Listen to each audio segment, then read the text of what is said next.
हाँ,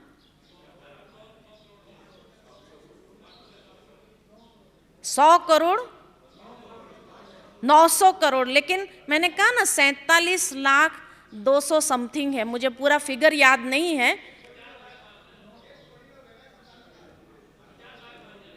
50 लाख, वही तो 50 लाख अगर माने तो कितने करोड़, 9 करोड़ लोग, तो हाँ 9 करोड़ लोग हो जाते हैं। और महाभारत में दिखाया है कि अकेले भीष्म पितामह ने 10 करोड़ लोगों को मार दिया, अकेले भीष्म पितामह ने। तो कितना कॉन्ट्रडिक्शन हो गया। माना कहने का भावार्थ, जो पहले ही मैंने कहा कि वो गेम जो बच्चों को कराते हैं कि एक मैसेज सुनाया जाए और वो दूसरे को, तीसरे को, चौथे को, तो हमारे तक जो बात आती है वो परिवर्तित होगी या वही होगी? तो जो आंकड़े हैं उसमें भी परिवर्तित होगा या वही होगा? वही परिवर्तन। इसीलिए कहा कि तभी तो टिप्पणियां की गई है, नहीं तो भगवान के महावाक्य पर टिप्पणी करने की हिम्मत किसकी होगी? इसका मतलब जो परिवर्तित वर्जन है उस पर लोगों ने टिप्पणियां की है। और वो 5% पांडव जो है दुनिया के अंदर, क्योंकि परसेंटेज तो 100 पर ही निकलता है, तो 100% अगर दुनिया को ले लिया जाए तो उसमें 5% पांडव थे। कुरु परिवार एज अ होल, उसमें 5% पांडव थे और बाकी कौरव।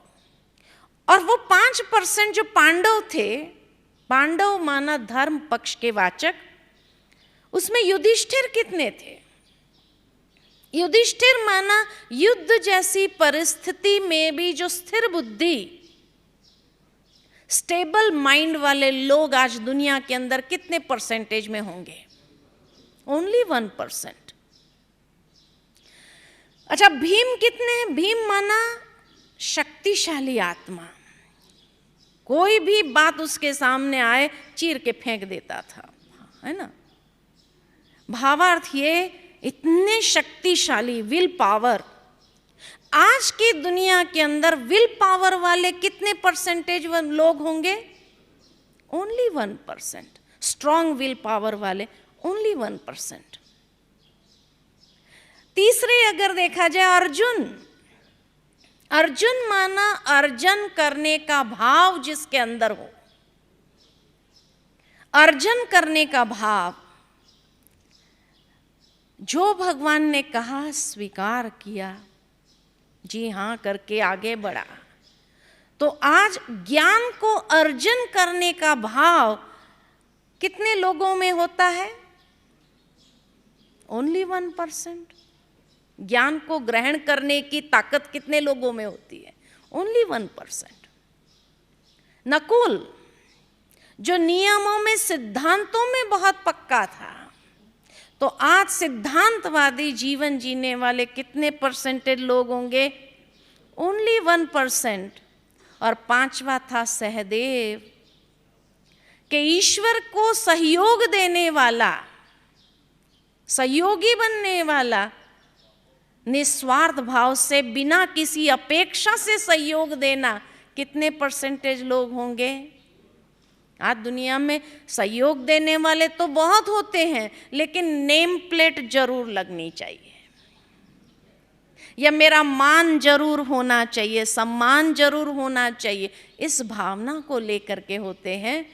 तो बिना किसी अपेक्षा के सहयोग देने वाले दुनिया के अंदर निस्वार्थ भाव से कितने परसेंटेज होंगे?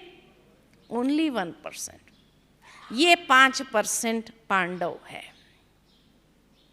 अब अगर मैं आपसे पूछूं, आप सभी कौन है? युधिष्ठिर कितने हैं यहां पर? हाँ, अच्छा है, 1-2 हाथ उठ रहे हैं धीरे धीरे। हाँ जी,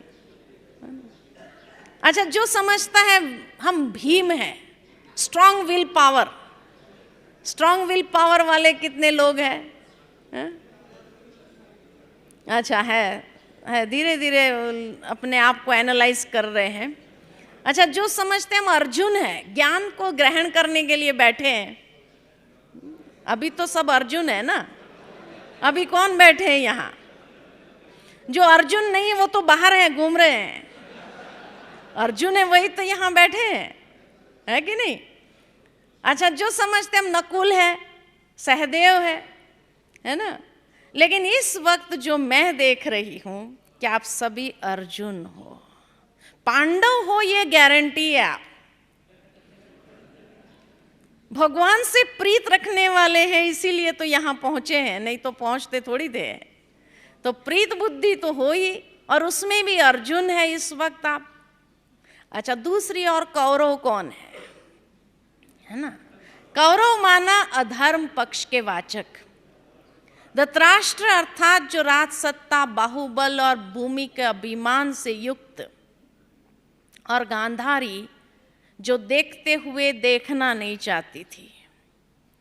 सोचने की बात तो ये है कि जब उसका पति अगर अंधा है तो उसकी पत्नी को आंखें बंद करके खुद भी अंधा हो जाना चाहिए, या उसका एक राइट हैंड बन करके हेल्पर बनना चाहिए? हेल्पर बनना चाहिए। खुद भी आंखों को पट्टी लगा दी, है ना? ये कौन सी समझदारी है? भावार्थ ये है कि आज की दुनिया में भी ऐसे कई लोग हैं समाज के अंदर जो देखते हुए देखना नहीं चाहते हैं। अन्याय हो रहा है उनके सामने, देखते हुए देखना नहीं चाहते, माना आंखों पर पट्टी बांध लिया है ना? और एक बार मेरे हाथ में वो 100 कौरव के नामों की लिस्ट मिल गई मुझे। जब मैं नामों को पढ़ रही थी, आप आश्चर्यचकित होंगे कि सबके नाम दू से आरंभ। दुर्योधन, जिसने धन का दुरुपयोग किया। दुशासन, जिसके जीवन में अनुशासन नाम की चीज ही नहीं थी, सेल्फ डिसिप्लिन ही नहीं। दुश्शल, दुर्मुख, दुष्कर्ण, माना हर एक इंद्रियां जैसे दुष्टता का भाव लिया हुआ। अब सोचने की बात है कि आज कलयुग है, कलयुग में भी माँ बाप अपने बच्चों के नाम कितने अच्छे अच्छे रखते हैं। और उस समय में क्या ऐसे माँ बाप थे जो अपने बच्चों के नाम ऐसे नेगेटिव भाव वाले रखे? आज माँ बाप का बच्चा कितना भी शैतान क्यों ना हो तो भी क्या कहते हैं? राजा बेटा है मेरा, है शैतान, लोगों को तंग कर रहा है, लेकिन माँ बाप क्या कहते हैं? राजा बेटा है मेरा, है ना? अब उस समय के माँ बाप क्या ऐसे होंगे जो अपने बच्चों के नाम ऐसे रखेंगे? और लास्ट में जो एक बहन थी वो भी दुश्शीला। शील माना चरित्र, कि जिसका चरित्र ही दुष्टता वाला था, दूसरों को दुख देने का भाव जिसके अंदर था। आज की दुनिया के अंदर भी माँ बाप अपने बच्चों के नाम ऐसे नहीं रखते हैं। महाभारत काल में क्या सचमुच ऐसे माँ बाप थे जो अपने बच्चों के नाम ऐसे रखे? आप क्या समझते हैं कि ये सचमुच के नाम है या प्रतीकात्मक है? प्रतीकात्मक है कि उस समय जो कौरव थे समाज के अंदर, जैसे आज की दुनिया के अंदर जो बाकी के हमने 100% कौरव कहे, 5% पांडवों को छोड़ करके, उसकी कोई ना कोई इंद्रियां दुष्टता का भाव लिए हुए हैं, है ना? तो ये सब कौरव बन जाते हैं जो दूसरों को दुख देना ही जानते हैं। और आप लोग तो ऐसे प्रोफेशन में हो कि जहाँ रोज के केस ऐसे आते हैं कि कितने दुष्टता का व्यवहार करने वाले लोगों को आप अपनी आंखों से देखते हो, सुनते हो कि कैसे कैसे ये दुर्योधन, दुशासन, ऐसे लोग। दुर्योधन ने क्या कहा था? दुर्योधन ने यही कहा था, धर्म क्या है मैं जानता हूं, अधर्म क्या है वो भी मैं जानता हूं, लेकिन धर्म पर चलने की शक्ति मुझ में नहीं अधर्म को मैं छोड़ नहीं सकता। आज की दुनिया में कौन ऐसा है जो नहीं जानता है धर्म क्या कहता है? कौन ऐसा है जो नहीं जानता है कि अधर्म किसको कहा जाता है? लेकिन धर्म पर चलने की शक्ति कितने में है, अधर्म को छोड़ने की शक्ति कितने में है? तो वो कौन हो गए? दुर्योधन नहीं तो कौन है वो?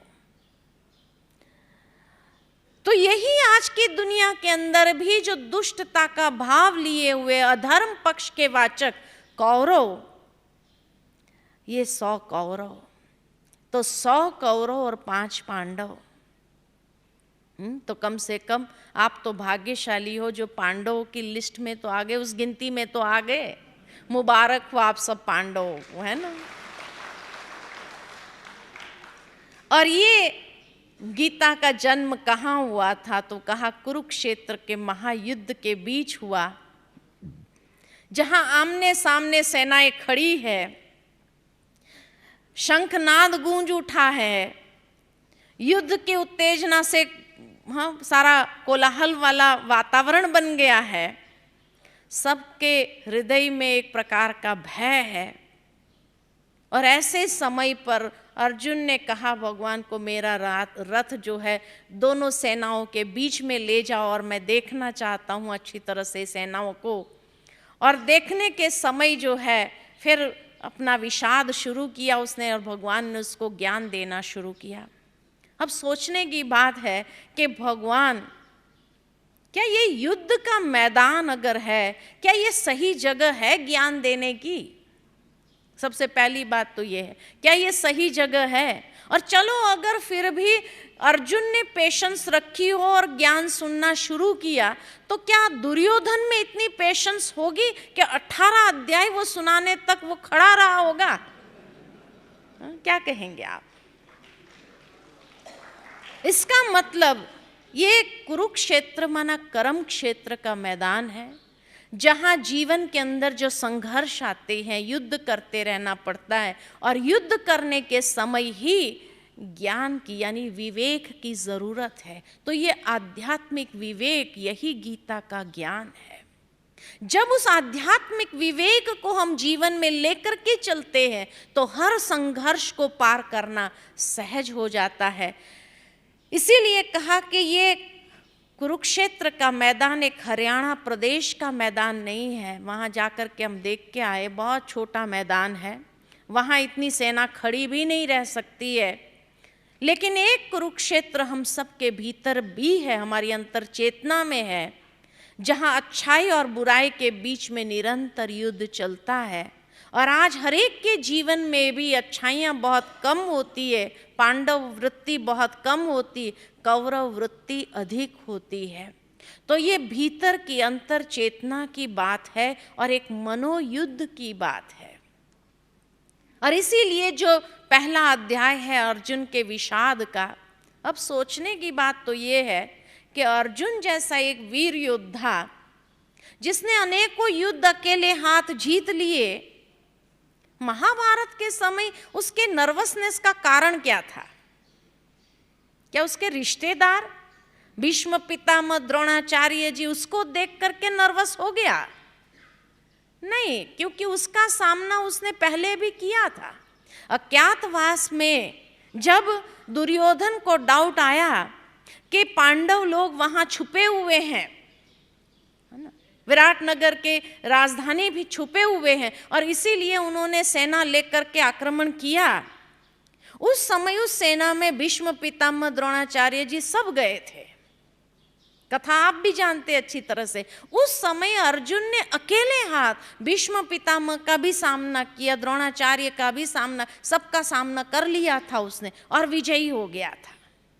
यानी महाभारत के समय उसकी नर्वसनेस का कारण भीष्म पितामह द्रोणाचार्य जी नहीं थे, उसकी नर्वसनेस का कारण कुछ और था। और वो कारण क्या था?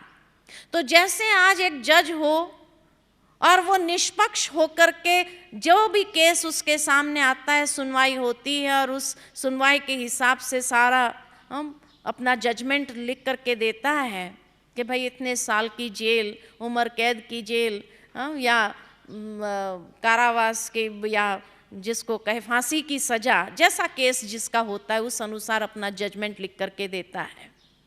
लेकिन मान लो कि एक दिन वो जज की कुर्सी पर बैठा है और उसी समय उस केस में उसका अपना बेटा ही गुनहगार बन करके कटघरे में खड़ा हो जाए और उसकी सज़ा वही है, फांसी की सज़ा।